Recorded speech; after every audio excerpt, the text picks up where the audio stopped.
Hi guys, welcome back to the shop. It's the 30th of December 21 and it's absolutely lashing rain outside.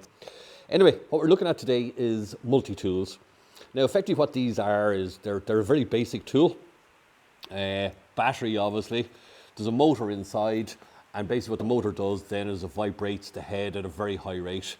This particular one runs from 0 to 20,000 possible oscillations or vibrations per minute. And they're all roughly around the same. I'll stick up a picture there, 4 different tools, which I looked at on an Irish sort of trade tool website. And you'll see there that they range in price from 108 up to 190 or whatever, and I think there's 4 of them there. They're all reasonably similar. They're all 18-volt battery platform, and they all have a quick release tool mechanism, which if you're looking at one of these, there's 2 aspects which I'd recommend you go for. Number 1 is a variable speed switch rather than just plain on or off. And the second then is a quick mounting system for tools. Now, as regards the range of tools, they come in a fairly standard mounting system, which is this setup here. And you'll see there that there's various sort of teeth that register in with keys on the quick mounting system. And I'll just show you how that works now. Basically what you do is you press in the spring and stick the tool in then, and it'll mate up with the little mounting keys inside, like that, and then you're ready to go. What you can do as well is if you're doing something which requires an unusual orientation, you can turn the tool and it'll lock in then at an unusual angle and you can get around corners or whatever. So the title of the video is multi-tools, whether you need one or not. And I suppose the easy answer to that is yes and no. From a starting out point of view, this is sort of it's a non-speciality tool. If you're sanding something, you'll use an orbital or a belt sander to do the bulk of it. Where this comes in handy then is this is the sanding head here, and as you can see it's a sort of a triangular pattern. So you can get into corners or into very tight spots with the very edge of that, which you might be able to do with an orbital or a belt sander. When it comes to cutting then, you can notch out wood, plywood, tiles, plastics, even metal, no problem at all. But it's not going to be your first tool that you go for when you're going cutting. It'll get you into places where no other tool will go because of the outreach on the blades. Now the blades don't last very long when you put them down to sort of heavy work, but what they will give you is that ability to get yourself out of trouble when there's a fastener or a nail or something in the way, or you need to go directly into a sheet of plywood or chipboard or whatever, if you're running pipes through a kitchen or something like that. And one of the big advantages of these tools is that you can plunge directly into material like this and cut down. If you want to go down 3/4 of an inch or 19 or 20 mil, you can just mark off your blade here, and that'll indicate whether you're going too far. Let's say, for example, if you were trying to notch a piece of chipboard that's mounted on a joist or something like that, and you didn't want to go into the joist itself, you'd measure the chipboard, plywood, wood, whatever, and then just cut appropriately, and you'll work it out then.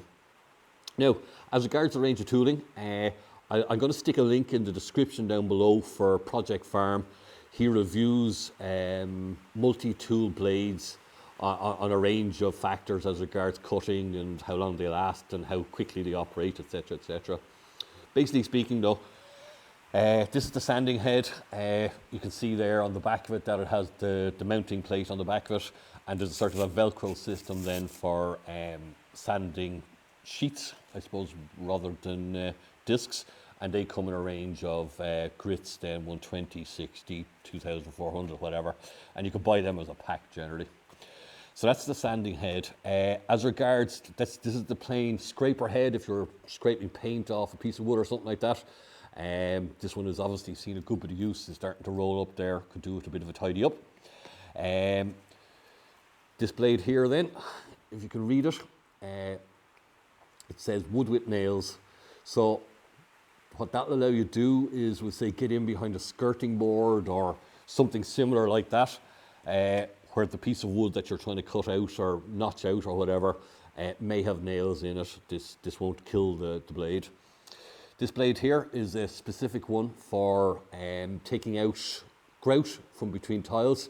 There's sort of a carbide dust impregnated on top of it there. And it's particularly good for degrouting, so to speak, and then you can regrout fresh after that. Then when it comes to the normal sort of traditional cutting blades, what you'll have then is this one is marked as wood with nails again, and you'll have quite a fine or a lot of teeth per inch to allow you to cut a nail or whatever that might be in the middle of a piece of wood.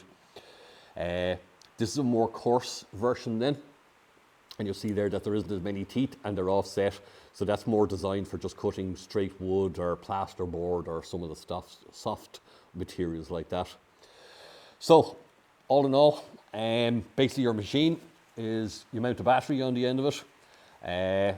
The button then, you press it, starts off slow. The more you press it, the quicker it goes, which is good, so to allow you to start off into material without coming on full. A good few of the multi-tools as well have a sort of a lock-on switch whereby you can turn it on full, press in the button and it'll stay on. So I'll just demonstrate that now. That's particularly useful if you're doing a lot of sanding or trying to get into a place where you can't even fit your hand. You could actually poke the tool up itself. And then we're back to the quick mount or quick release system for the tooling. Again, these are particularly advantageous. If you're going buying one of these machines, I would say make sure that you have the variable speed button and the quick mounting tool change as well. It just makes life a whole lot easier. Now, the vast majority of them as well do have a threaded portion here in the end of the head, so to speak, where you can actually mount tools directly in as well. And I think my kit came with an Allen key and a little fitting then to clamp tools in there. And if you look very closely, you'll see that there's sort of a squared off section on that head to allow for particular tool mounting just here and here. So we'll say the tool would clamp in, there'll be a little plate then screw into the top of it. So this quick release mechanism is sort of the best of both worlds, whereby I can use the quick attach tools and then use sort of different tooling then which needs to be clamped in. So what I'll do now is I'll just demonstrate cutting into 3/4 inch plywood. I'll do a notch on a corner. I'll do a plunge cut then, sort of a rectangular shaped plunge cut. Now bear in mind, we'll say that this is clamped to the bench here, where normally when you're taking out one of these tools, you're dealing with, you know, underneath a sink or something like that, where you need to cut a hole into an access panel to run piping or wiring or something like that. So it's all very well and good to put it on the bench. Again, if you were doing it on a bench, you'd use the jigsaw and a drill to provide a guide hole or a circular saw or something like that. But we'll say where these are designed, or where these come into their own as regards their design capabilities, is being in an odd place, down on your knees, in underneath the sink, trying to cut an access panel there, okay? Now, what I've set up here, on the corner here, I just have a notch marked out, and then I have a pattern marked out here to demonstrate the abilities to plunge cut. So what we'll do now is just demonstrate how quickly this goes. Now, when you're using these tools, these are not a precise tool. Accuracy is not one of their main features, as it were. But what they do is they have that flexibility of getting you somewhere where you need to be. So away we go.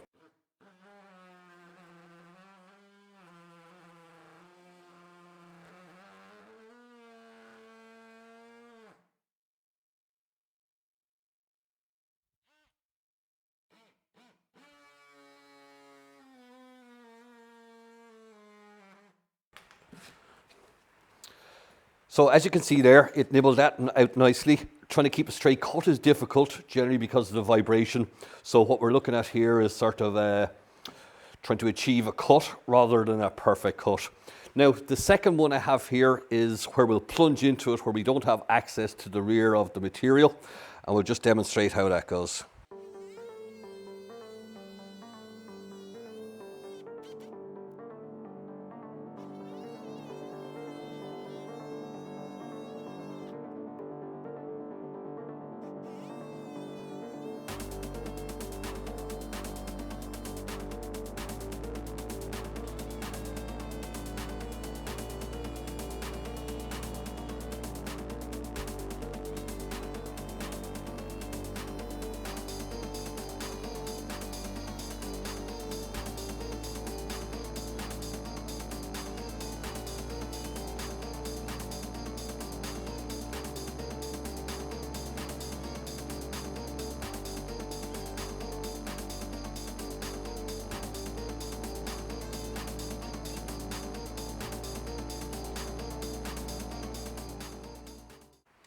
Now to demonstrate cutting a screw out of it, what we have here, I don't know whether you can see it or not now, it's a wood blade with nails, titanium coated. Okay, so away we go.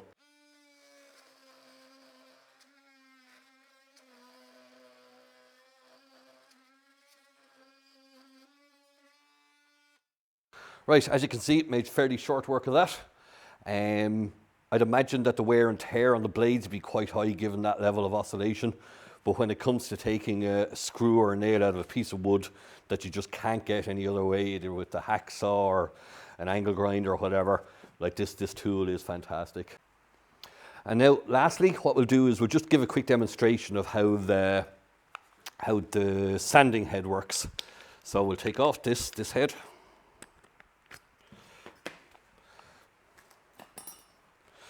We'll stick on our sanding head. Fairly straightforward. We'll take off that sheet. Stick on a new sheet. What grit is this? This is 180 grit. So we'll just demonstrate now. This particular tool has a lock facility here. So when you turn it on, it'll stay on then if you want to do sort of extended sanding. Okay, away we go.